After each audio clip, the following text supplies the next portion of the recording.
어느덧 8월의 중순으로 들어섭니다. 이번 한 주도 우리 모든 성도님들 정직하고 거룩한 삶을 감당해 가십시오. 오늘의 말씀은 아모스 1장 1절에서 8절 말씀, 부르심에는 선한 뜻이 있습니다 입니다. 우리가 살아가는 사회는 굉장히 복잡한 구조를 가지고 있습니다. 워낙 다양한 삶의 모습들이 매 때마다 다른 상황에 처하게 되기 때문인 것이죠. 그래서 고도의 지혜와 기술을 필요로 하는 것이 정치라고 할 수 있습니다.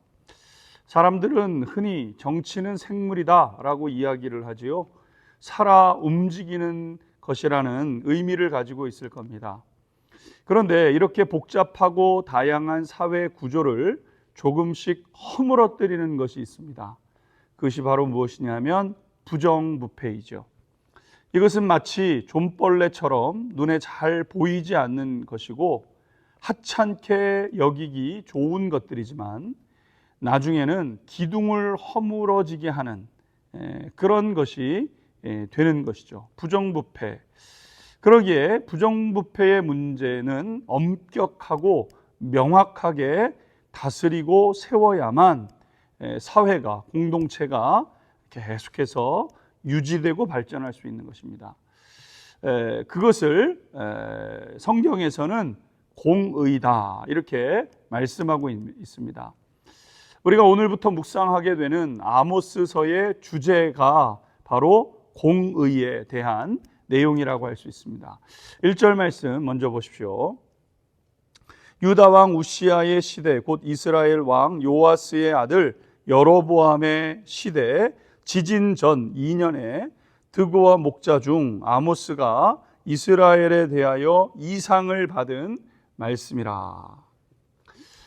오늘 이 아모스 선지서를 기록하고 있는 아모스 선지자는 드고와 출신의 부유한 목자, 또 뽕나무를 치던 그런 농부였던 사람입니다.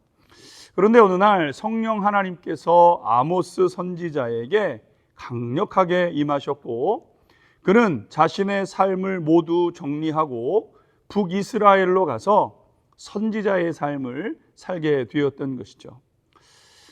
남유다의 사람인데 북이스라엘로 가라. 목자였고 농부였는데 내려놓고 선지자를 살라. 이렇게 말씀하신 겁니다. 오늘 첫 번째, 하나님의 부르심은 이와 같다는 것입니다. 어느 날 갑자기 어떤 사람을 부르시기도 하는 것이죠. 그가 살아왔던 삶을 내려놓고 하나님의 인도하심을 따라 살도록 하시는 겁니다. 예수님의 제자들도 보면 그러했던 것이죠. 그들 중에는 어부들이 있었고 세금 징수원도 있었고 정치 참여에 관심이 많았던 열심당원도 있었던 거죠. 그것은 이스라엘의 사사들도 마찬가지였고 선지자들도 다양한 분야에서 다양한 일을 하다가 하나님의 일에 부르심을 받게 된 겁니다. 하나님은 우리를 이렇게 부르시기도 하는 하나님이시라는 거죠. 그런데 하나님의 이 부르심은 놀라운 축복이라고 할 수 있습니다. 하나님은 그를 통해서 일하시고 그 과정 속에서 귀한 사명을 이루고 개인적으로도 놀라운 것들을 경험할 수 있는 삶을 살아내게 되는 것이죠. 하나님은 제도 안에서도 일하는, 하나님은 제도 안에서 일하는 제사장들과 또 선지자가 되기 위해서 선지자의 훈련을 받았던 그러한 훈련된 사람들도 사용하셨지만 오늘 아모스 선지자처럼 뜬금없이 전혀 다른 상황에 처해 있는 사람들을 통해서도 일하시게 된다는 것입니다. 그렇습니다. 하나님은 이렇게 우리를 사용하시고 부르시는 거죠.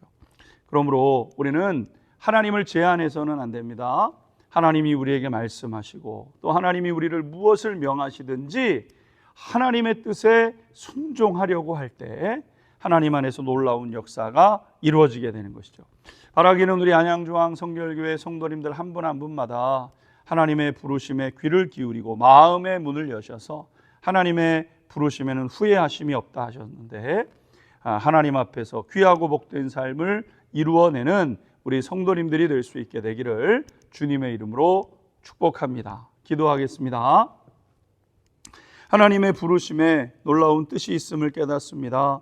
하나님, 우리가 하나님의 뜻에 마음을 열고 귀를 기울이며 분별하여 하나님 기뻐하시는 뜻을 온전히 이루어낼 수 있도록 도와주옵소서. 예수 그리스도의 이름으로 기도하옵나이다. 아멘.